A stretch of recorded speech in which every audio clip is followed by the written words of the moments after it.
Good evening and a warm welcome. Hello, everyone. Hope everyone's doing well. I was just thinking as that commentary was playing, so nice to just allow, isn't it? Did you feel your whole body just relaxing into itself?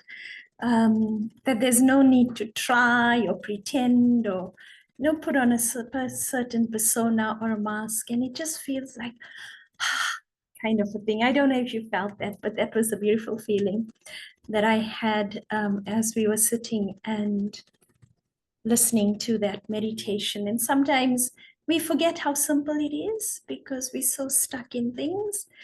And so even a few moments of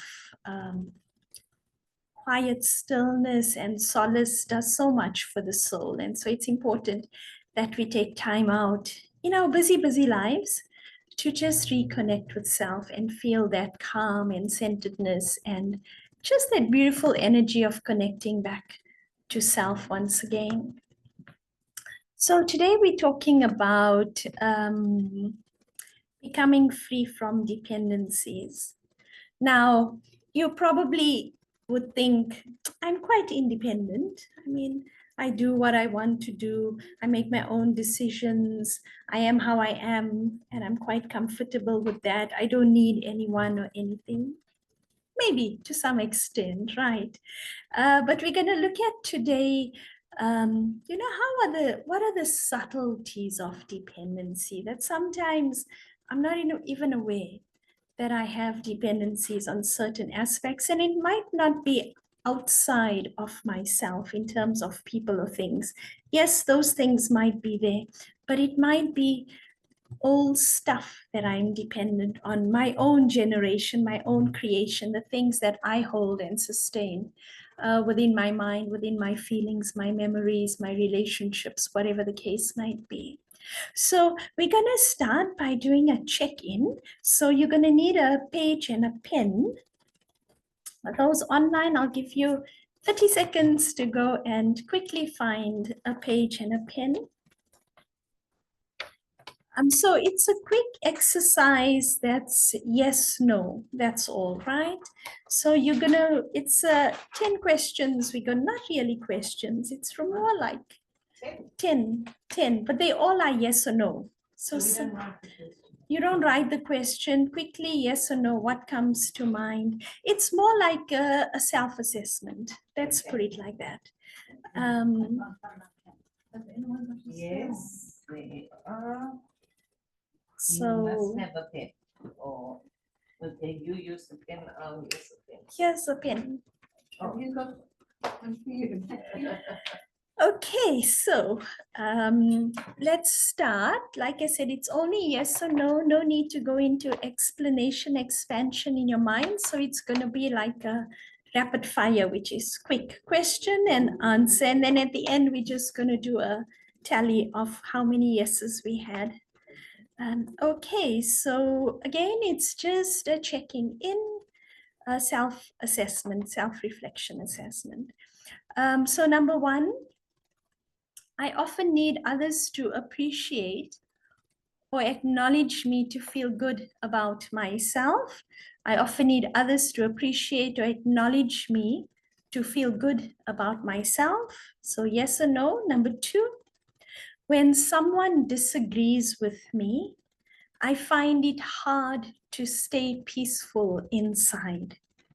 When someone disagrees with me, I find it hard to stay peaceful inside. The third one, I tend to turn to food, entertainment, or social media when I feel low. I tend to turn to food, entertainment, or social media when I feel low. Number four, if things don't go according to my plans, I easily lose my balance. When things don't go according to my plans, I easily lose my balance. Five, I often think I'll be happy when ... So something or someone changes. I often think I'll be happy when ... You can decide. Number 6, I sometimes compare myself to others and feel better or worse as a result. I sometimes compare myself to others and feel better or worse as a result. So that's number 6. Number 7, I feel uneasy when I'm alone for too long. I feel uneasy when I'm alone for too long. Number 8, I find it difficult to make decisions without consulting someone I trust. I find it difficult to make decisions without consulting someone I trust. Number 9, 2 to go. So number 9, my sense of self-worth depends on my roles, titles, or how useful I am.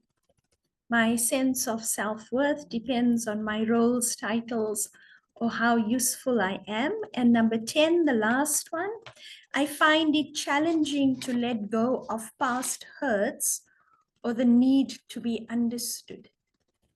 I find it challenging to let go of past hurts or the need to be understood. Okay, so that's your 10. So do a quick calculation, see how many yeses you've got. Okay, so there's no right or wrong answer. It's just giving an indication. And I'm sure as you were reflecting on the questions, it already would have stirred up some things in you.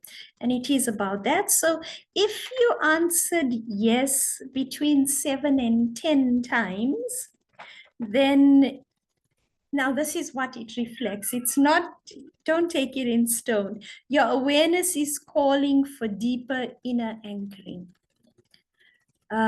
So that's it. Something in you needs a bit deeper anchoring. If you're 4 to 6 yeses, you're learning to balance inner and outer supports. So you're in that middling period maybe. If you had 0 to 3 yeses, then you've cultivated strong inner stability and self-sufficiency. Say that again. 0 to 3, you've cultivated strong inner stability and self-sufficiency. Okay, so hopefully there's lots of smiles on your faces as you did this, but if not, it's also okay.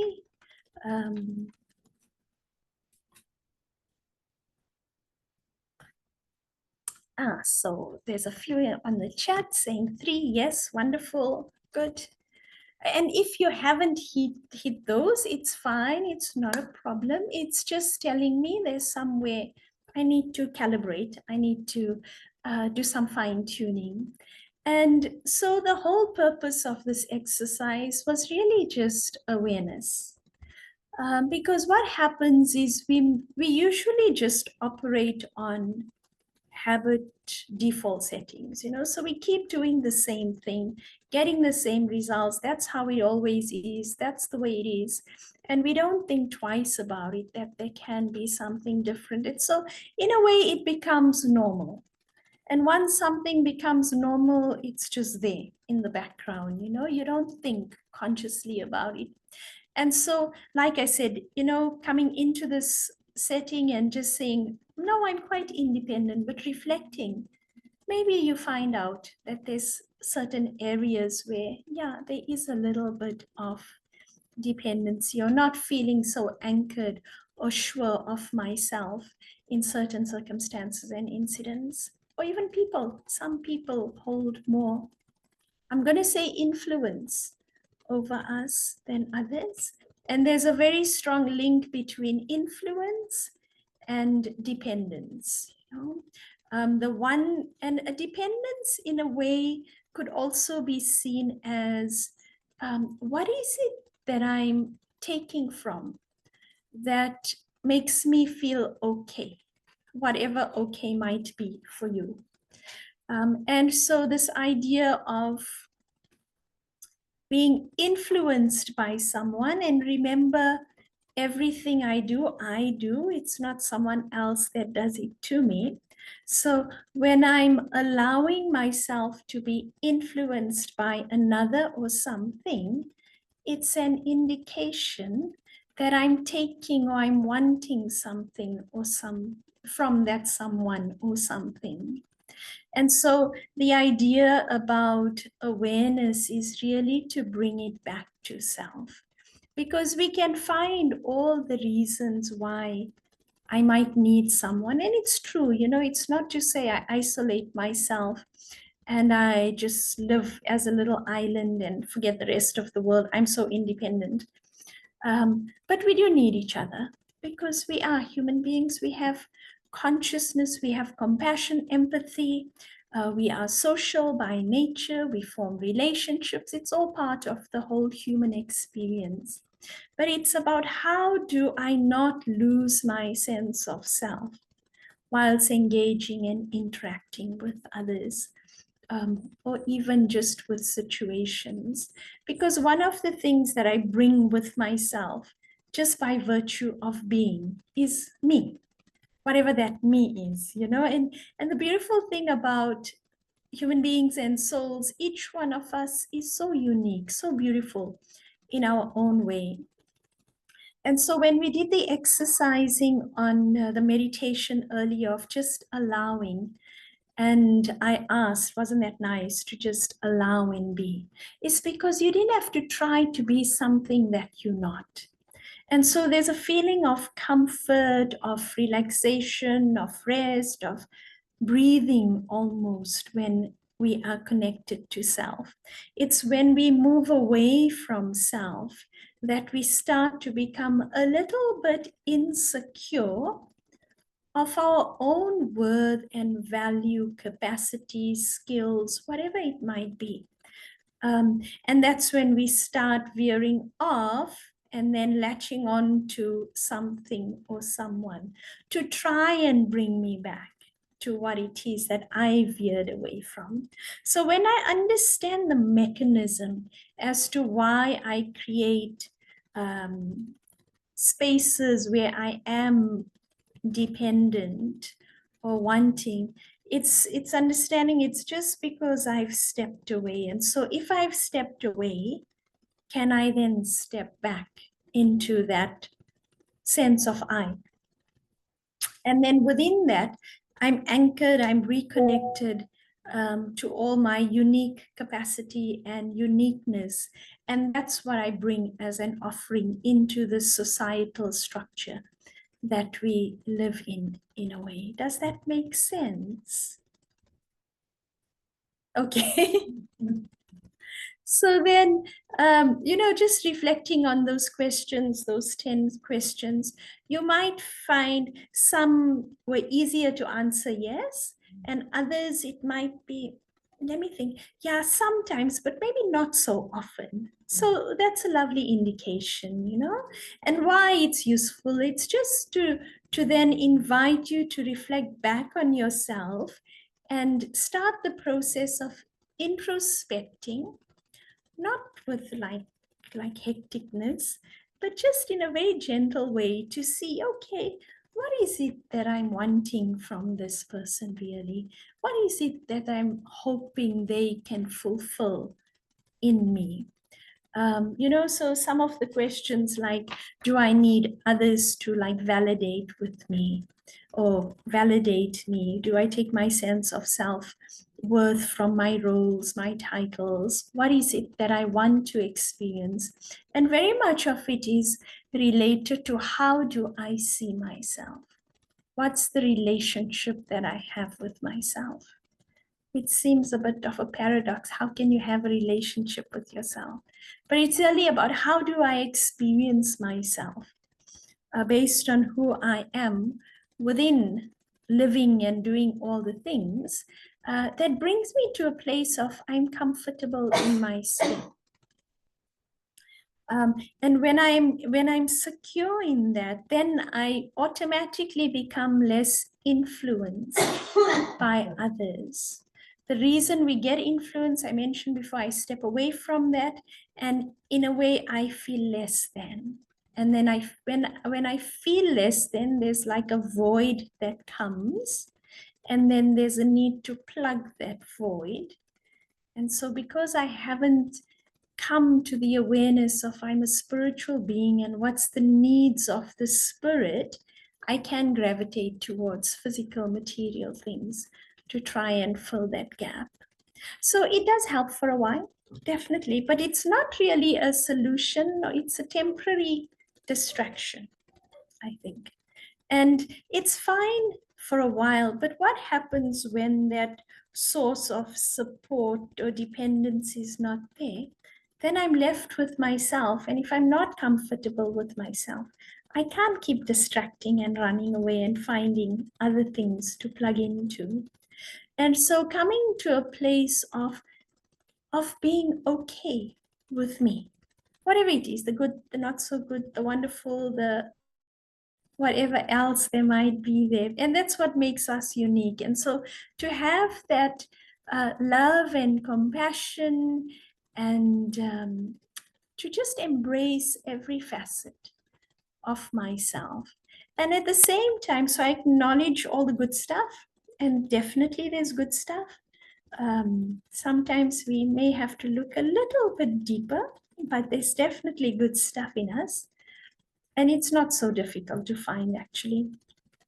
And so appreciating that, acknowledging that, owning that, not creating doubt.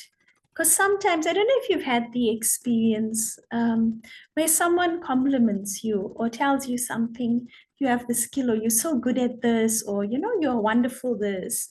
Um, are you easily able to accept that, not with arrogance, but a feeling of, yeah, that is my speciality, that is my nature, or a little bit of hesitancy because we're afraid, I don't want to come across as egotistical, So there's a fine line between self-respect and ego.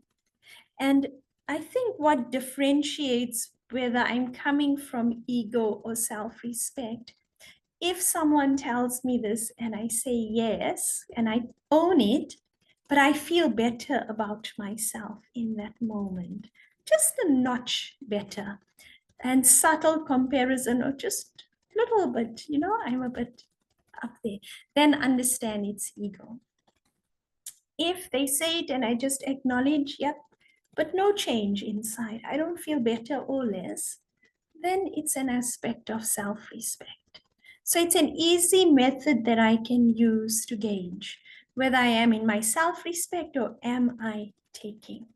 Because there's self-respect and humility go together, which again seems like opposites.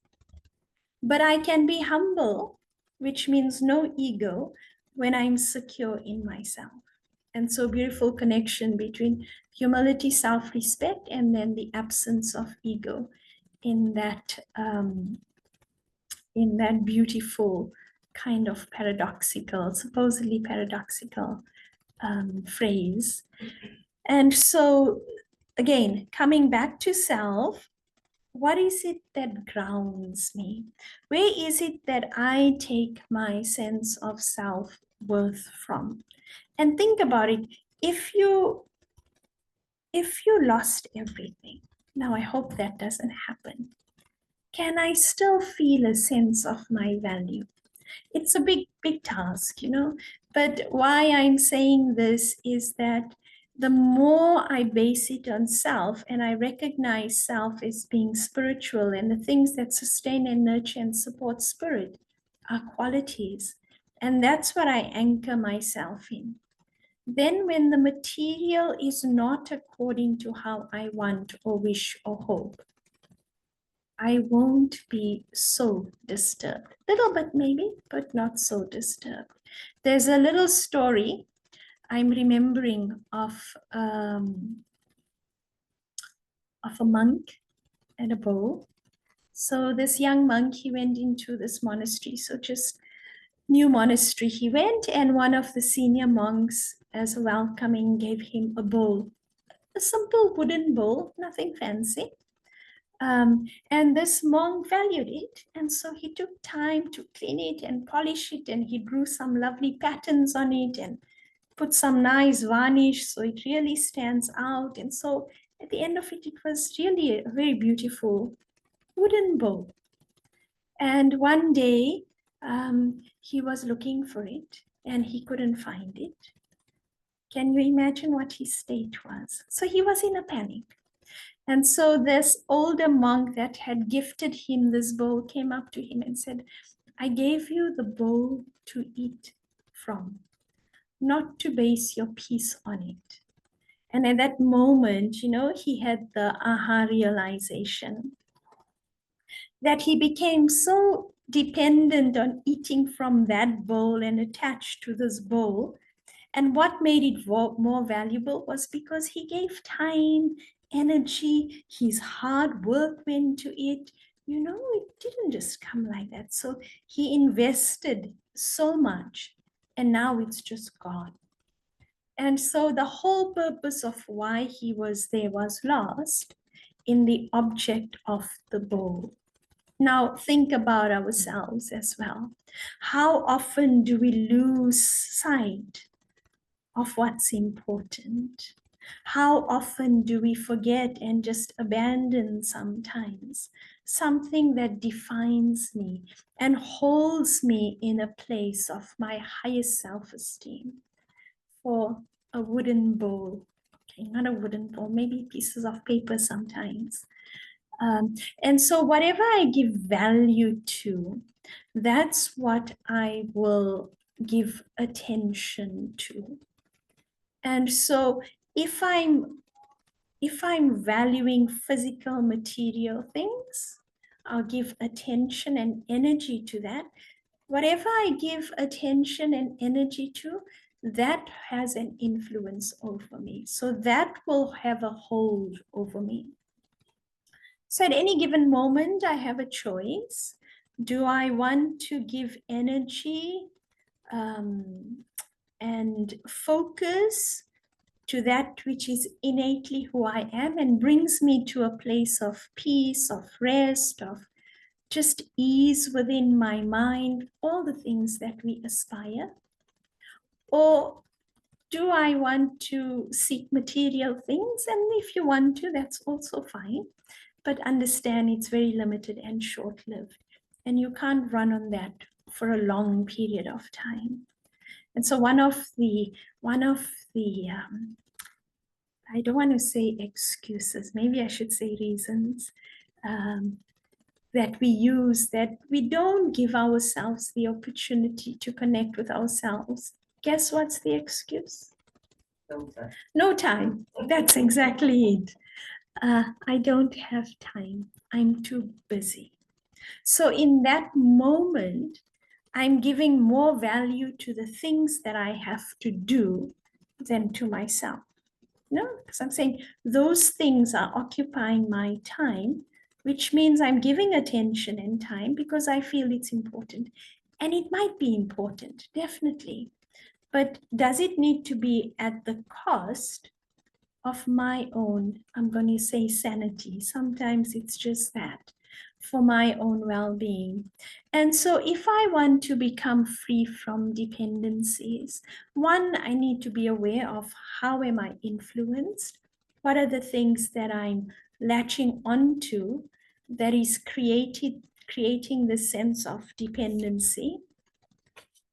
And then secondly is I need to see what is it that I want to create for myself that brings me back to breathing and just allowing and a feeling of rest inside. So rest isn't a passive energy. They talk about inertia. Inertia is like a state of rest, but it's not empty. It has potential. So when I'm in a state of rest, I have the capacity to do what I need to, but it's not from a depleted source. It's from a source that holds stability, that holds clarity, that can see what's needed in the moment, and intuitive kind of energy I'm tapping into. And so think about it. If I'm coming from that place And then I engage with the things that are important and do take up my time. I will be more productive, more effective, less stressed and strained and depleted after doing those things. So it's like balancing. Can I invest 20, 30 minutes for myself? You decide on a day-to-day basis or on a daily basis. And even though it's 30 minutes of physical time, I will gain so much more of that during doing whatever it is that I have to do. I'm sure you've had this experience where you've got so many things to do. Let's say you've got 3 hours and you've got so many things to do. If you don't plan and focus and become clear for yourself as to what it is that you want to achieve and how to go about it, you feel at the end of the 2 hours you've done so much, but accomplished very little because your mind is not clear. You caught up in the emotion of the task, the situation, the drama, the people, the organizing, whatever it might be. But if you had to spend 10, 15 minutes out of that 2 hours to just sit quietly, plan, jot down some things, do something structured, you will be able to fulfill much more, isn't it? I remember when I was working and end of the month would be crunch time. So lots of cost reporting needed to happen. And I remember one had to focus because if you don't focus, you just will never get it done. And so I remember there were so many other things that needed to happen, but what was priority was that for those 2, 3 days. And so I would give myself time frames. For the next 2 hours, I need to finish this, no distractions. So no phone ringing off the hook, no looking at messages, no meetings during that time. I'm going to give myself that. And then tap into the other things that I need to do and then come back to that. And it required a little bit of discipline because there's so many things that come to distract us. Think of it. You're thinking, I'm going to be doing this. Someone comes along and says something. You get influenced by it. Means you don't trust yourself enough to keep doing what you aligned yourself to do. So subtly, these are the kind of dependencies where we've become almost slaves to some extent to certain patterns of behavior, to certain ways of doing things. Like I said, to be influenced by other people as well. And so it's really about creating that space of stability. And so when we talk about freedom or becoming free from dependencies, and I said it's not about isolating myself. So I want to become free from the influence that others have in terms of how I think and what I create as thoughts, but also my emotions. What is it that I feel about myself? And then it's not enough to just be there. Third is, can I trust that? If I doubt myself, I'm going to be influenced. If I trust myself and I'm clear, then it's a different story. I hold a little bit more weight. One of the questions was, I find it difficult to make decisions without consulting someone. Sometimes it's important to have conversations with people so that I'm not just stuck in my one track. And maybe, yes, it's important to, maybe sometimes you do feel you need to bounce off something.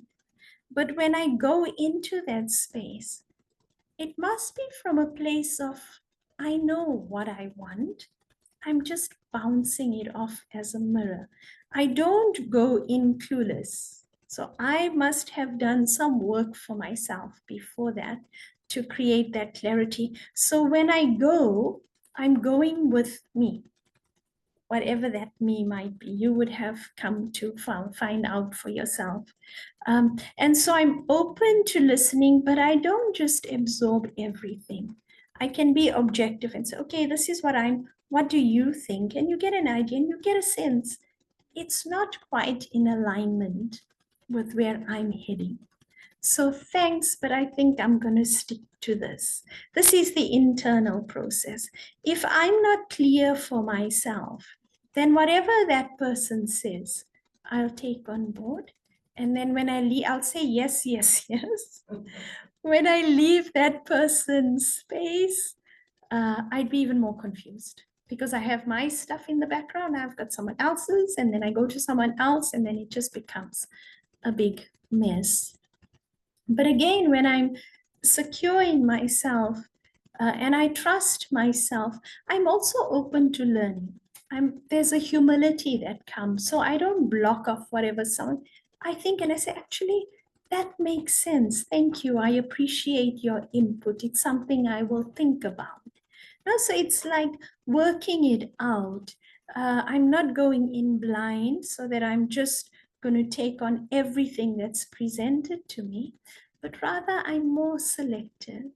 And the reason I can be discerning is because of that clarity. I'm not coming from a place of neediness. I'm not coming from a place of, I need you to tell me what I need to do. I need you to give me the solution. I need you to fix this. No, it's coming into, this is what I think, and can I just bounce it off you? That kind of inner mindset and consciousness. And the beautiful thing about that is that as you consciously, and it has to be something you consciously do, it doesn't happen just like that, because we're so prone to just allowing things to happen in the wrong way. You know, when it happens, it'll happen. When I get there, then I get there, which is a little bit of complacency. But when I actively engage and then I bring that to the fore, then yes, it holds some power and some weight that I can fall back on if I need to. And the more I do this, a very beautiful thing happens.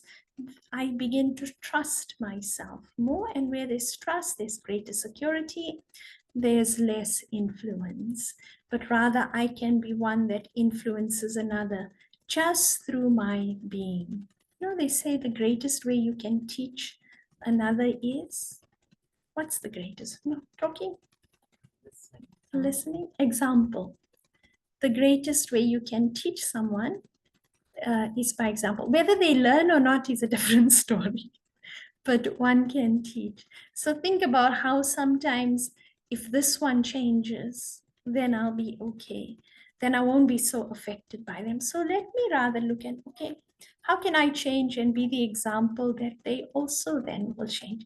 I've tried it a few times and it works. It takes a long time sometimes, but it does work. And then that thing which held you under ransom no longer has that impact anymore, because the focus is about what do I need to change, not what the other person needs to change. So in a way, by remaining connected to self, I don't become isolated, but there's a natural love, understanding, compassion, empathy that emerges. So it's not I'm independent by myself. Internally, I'm independent, but I'm also available for whatever, however. Because I know sometimes when people are too independent, or they call them detached, they might say they cold, but no, there's a warmth that comes when it's the right kind of independence, and independence stemming from security in who I am, not from a place of fear or uncertainty or doubt. And so it's a beautiful place to be, where I allow others, just through my being and my presence, to step into their own potential, because there's no judgment, there's nothing there, but just a vibration of pure energy, rooted in my own sense of self-worth. When I'm connected to self, I allow others permission to be themselves, however that might be. But when I'm seeking to control and want others to fit into the mold that I've created in my mind, I suffer. I suffer a great deal. And then the other person also can never feel safe and comfortable. So it's becoming independent internally, but still supporting others. And so there is some level of interdependence, which is a little bit different. I'm not taking, it's more like a sharing, and not just physical, but rather on an energetic level. I'm sharing what I'm holding within myself as an offering. So it's a quiet interdependence. Um, we find, and especially with meditation, and you might have experienced this if you've done group meditation, when you're sitting by yourself at home and you meditate, you'll have lovely experiences. But when you come together in the collective, in a group, what happens? Same thing? Or it changes a little bit? Okay.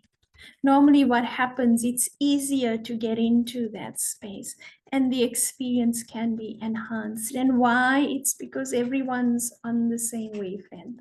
And so it's not that they giving you that experience, it's allowing you to tap into yourself on a deeper level because the environment is providing that kind of support.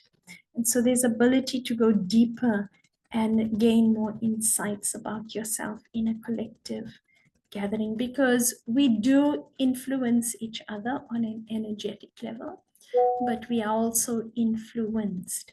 So it's being aware of what are the influences that I want, how do I want to influence? And hopefully both are just on the basis of positivity. And then I can be free and light and easy. And that's the sign of independence, spiritual freedom, or freedom from dependencies. I'm light. I can get on with everyone. I think it was Dari Janki who used to say, you must be like potatoes. Potatoes goes with anything, any vegetables. You can mix it up, it's fine. So she say you should be like potatoes, being able to mix with anything and something lovely can be created, come out of it. And so really it's about that. When I'm my authentic self, no pretenses, there's just an authenticity that is very beautiful and real. And we also talk about, I want to have real connections, they must be real people. We use these terms, but how real am I with myself as well is an important thing to look at. And so lightness, um, lightness in being, lightness in my attitude. I'm easily able to move through challenges and difficulties without getting bogged down completely. But you'll find such individuals, they invest in spending time with themselves in solitude, in silence, in contemplation. So the investment, the outcome is the investment in themselves. So it's not difficult, but it requires a little bit of strictness with yourself, discipline, and some kind of a structure within which you give yourself that time to be still and quiet. So I think I'm going to stop there and see if there are any questions or comments or thoughts. If there is anything on Zoom as well, you're most welcome to put it in the chat, or if you want to unmute, that's also fine. Okay. Nothing, just one thing then before we end off with some meditation. Hello. Sorry, Hello, Nita, can I say Claire. something, Yes, please go ahead, Claire. if you don't mind? Everything that you said has resonated so unbelievably. I do kind of feel that we need to accept accept everybody exactly as they are, and also stay firm within who we are. And it's so easy to be influenced very easily by stuff from the outside and to doubt who we are. And if there isn't any form of internal reflection and to understand who we are and where we come from and where our weaknesses and stuff that we're not comfortable with actually comes from, we end up relying on everything from the outside to validate who we are. And Nisha, thank you so much for everything that you said this evening. It was incredible. Great. Thanks, Claire, for those thoughts. I see there's a question. Please provide examples of that solitude. You know, sometimes just the word solitude puts people their back up against the wall because it can seem like a scary place sometimes. You know, you think of people who spend days in solitude by themselves. So first and foremost, I need to change my understanding, if I have that kind of understanding. Create solitude as a place of rest. Think of it as a place of rest. So solitude really means I plug out of all the things I usually plug into. So our devices are a huge, huge contributing factor towards distractions and dependence. But solitude is spending time with yourself. So meditating is one thing. You know, doing a hobby that's not involving playing games or something, but something creative with your hands where you become very present. Like some people, when they're cooking, they say it's a very therapeutic time, or when you're ironing or gardening. So find ways in which you can be comfortable with your own company. That's important. So whilst doing things is a first step. But then also take time to just journal. Journaling, you know, bringing out on paper your thoughts, your feelings, what your internal processes have been, what you're struggling with, what you embracing right now. So just becoming aware of what's my inner space. And then if you are at a place where you feel comfortable, to just be quiet. No journaling, no nothing, just being with yourself and experiencing that. Ultimately, that's where a lot of power and support and sustenance comes. But take it step by step. And, you know, coming in gatherings for meditation can be a wonderful support as well for that kind of silence and solitude. But just take time out, even if it means just going for a walk in nature by yourself. Don't always go with people. Obviously, find a safe space at a reasonable time, and that we have to be sensible. But it shouldn't just be a social thing. It should be where I want to enjoy my company in the beauty of nature and just breathe in deeply and, you know, at my own pace. So try different things. So there's just a few comments. Just appreciating the space and coming together. Okay, so another question. I often struggle to say no to people who I have close relationship with, fear of disturbing those relationships. I think many of us can relate to that. You know, I think that also has to do to some extent with how we perceive ourselves. And we want to be nice. Nice is nice, but it's not always helpful. And so we compromise our principles, our values, our own sense of well-being, just in order to be nice. It's a very superficial thing. But my niceness behind it, there are layers. I want approval. I seek validation. I want to feel a sense of belonging. I don't want to create ripples in this relationship. But sometimes I have to just be true, and sometimes just communication, open, honest communication can dismantle a lot of misunderstandings. And when I communicate, it comes from a place of not emotional trigger, but a place of this is where I'm at. And just having an open conversation can change things. I remember one of our teachers, I was still very new to meditation, and she said, I'm not on the spiritual journey to make friends with others. I'm here to know myself. And what she was saying, in a way, my journey is for my sake. It's not to show anyone or to please anyone, or hopefully they agree with where I'm at. It's just I'm here for my own sense of self. But within that, I become such a support for another. So saying no doesn't mean you're a bad person. Saying no doesn't mean you're disrespectful. It just means I have certain boundaries and I want to honor those boundaries. And with time, people do understand. So just hang in there and try it. Like I said, don't come from a emotional space, but rather a self-respect. Hopefully that helps.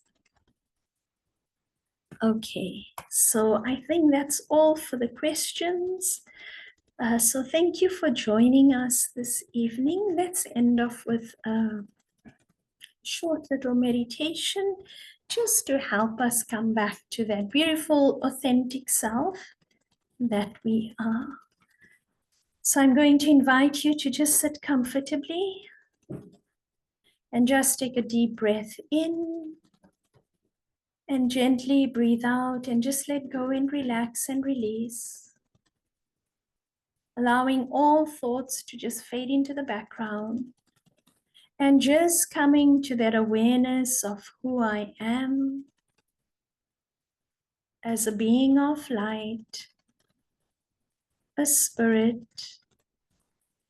pure energy, living, vibrant, beautiful consciousness. And so for a moment, I just imagine myself as this tiny star of light. And I allow all consciousness of the body to melt into the distance. And all that remains is I, this being, complete, full, held in the awareness of who I am as a child of God, and supported by my qualities, my virtues, and that unique essence of who I am. And so just become that pure light that is full, contained, anchored, and held in love. And just allow this to reverberate through your entire being. And with this feeling comes the knowing that everything that I need, I already am. Everything that I hold is already mine. And so I choose to hold only that which supports me, that which leads me to reconnecting with a deeper aspect of my being, that which allows my light to shine brighter, creating lightness, beauty, love, a sense of my own worth and power. And so in this moment, just allow yourself intuitively to gauge what is the essence of I, the soul, this unique being. What is it that defines you based on who you are? And allow that feeling, those thoughts to settle into your consciousness.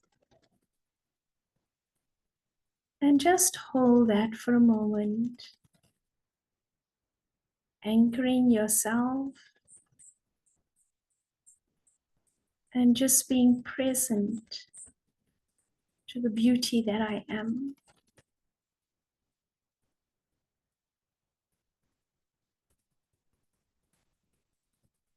And then while still maintaining this awareness and these beautiful feelings, I invite you to just become present in this moment. So just bring your awareness back into the room you're in, back to the here and the now. Om Shanti. So there's a note about the recording. So if you go onto our YouTube channel, Brahma Kumari South Africa, our talks are uploaded there. So you should find it by tomorrow. Hopefully it should be there.